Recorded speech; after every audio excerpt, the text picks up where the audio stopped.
Malimki atai mafamsingda pangthoknabagum Manipurdasu tha asigi ahumda Department of Information and Public Relations DIPR amasung All Manipur Working Journalists Union amju anina khuchamnaraga Shaping a Future of Peace haiba thimda World Press Freedom Day 2023 ki thoram pangthokre amaromda malemgi miyamda awa ana thidana ipau tamliba press media na makoigi mathau pangthokpada thingnariba awaba khudong sadaba kaya asibu yaningdaba phongdokladuna ipau ki lamda thabak tawribasingbu maning makha tamna akiba yaudana masagi mathau masak khangna pangthokhanba ngamdrabadi malemda ingtappa amadi human rights ngaktuna thamba ngamloi haina United Nations Secretary General Antonio Guterres na World Press Freedom Day thauramka mari leinana phungdokre Hojik malemgi tungan mafamsingda thokliba lanjausing amadi leibak manungda thokpa khulai gi muknabasingna param oiduna adugumba lanfamsing adugi mayaida sangduna miyamda achumba I pau tambagi mathau pangthokliba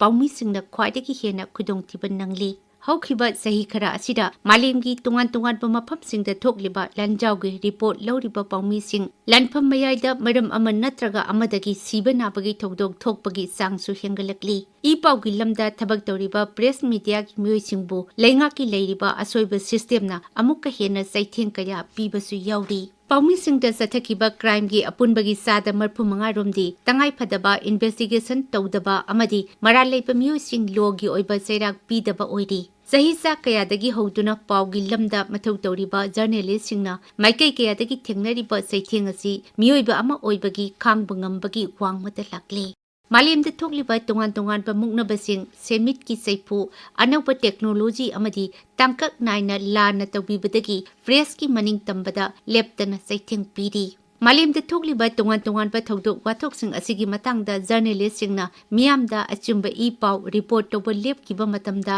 malemda thokliba thodok wathoksing asi loisinduna ingtappa hanjilakpagi mahutta amuka hena kangkhong saiba khunaina thallaba malem ama haibadu oigani Awaba ayatpagi marakta sokthaba naidana miyamda ipau chumna tamliba paumisingna lauriba thodang adubu ikai khumnaba utpiba haibasi tangai phadaba oina lobada natana mari leinaba authority pumnamakna journalist singda ningtamba phanghandrabadi malem asida leiriba miyamna phangpham thokpa masagi hak sustainable development amadi khunaida ingtappa purakpa ngamloi World Press Freedom Day thaurum asiga mari leinana paumisingi hak authority pumnamakna ngak chentuna thamnaba hotnabaga loinana miyamta achumba ipau tamliba paumisingda hena thauna haptuna watapadaba ingtappa nungayai phaba malem ama oinaba malemgi miyam pumnamakna changsin minaba tangai phale Democracy da legislature executive amasung judiciary na yumbi makhong ahum oiraga press na mari suba yumbi makhong ni haiduna press po fourth state haina khangnari bani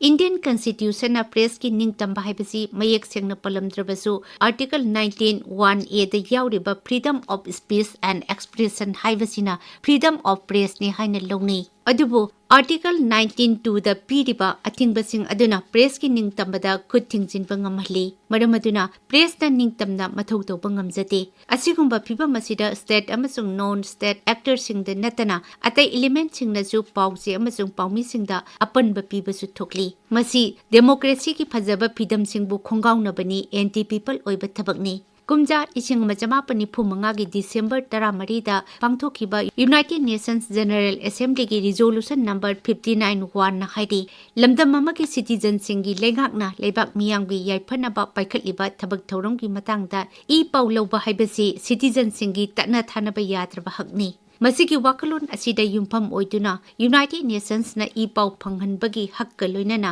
miyoibagi pokpadagi sagon nazaraklaba hakka yamarum sokpade State singna matam pumnamakta ikai khunmapam thoi haina lauthoki ipau phangbagi ningtamba asina leibak amada natraga malemgi kachin amada thokliba thodok wathok singbu marik chumna khomjinduna mafam matam amada hekta athingba leitana miyamda phongdokpa ngamhali Masimagna ipau phangbagi ningtamba asi malemda ingtappa amadi chakhotpa puraknaba hotnabada yamna maru oiba hak ama oiribani Afaba leibak ama haibasi miyamda sakhwat thaurangi mangal yauhanba adukhak nate leibak sigi constitution na piriba citizen amagi phangpham thokpa fundamental rights sing adu luraba tanja kayada miyamda soidangamda na phanghanba asisuni masi leingakta constitution na sinaba nanthok phadraba thodangni ꯋꯥꯐꯝ ꯑꯁꯤꯒ ꯃꯔꯤ ꯂꯩꯅꯅ ꯏꯟꯗꯤꯌꯥꯒꯤ ꯍꯥꯟꯅꯒꯤ chief justice Deepak ꯃꯤꯁ꯭ꯔꯥꯅ ꯌꯨ.ꯑꯦꯁ.ꯒꯤ president ꯑꯣꯏꯔꯝꯕ Thomas ꯖꯦꯐꯔꯁꯟꯒꯤ ꯋꯥꯍꯩ ꯂꯩꯉꯥꯛ ꯑꯗꯨꯅ ꯃꯤꯌꯥꯝꯕꯨ ꯀꯤꯔꯒꯅ ꯅꯤꯡꯇꯝꯕ ꯂꯩꯔꯦ, ꯃꯤꯌꯥꯝꯅ ꯂꯩꯉꯥꯛꯇꯨꯕꯨ ꯀꯤꯔꯒꯅ ꯃꯤꯑꯣꯠ ꯃꯤꯅꯩ ꯂꯩꯔꯦ ꯍꯥꯏꯕꯗꯨ ꯄꯜꯂꯗꯨꯅ ꯐꯣꯡꯗꯣꯛꯈꯤꯕꯗꯨ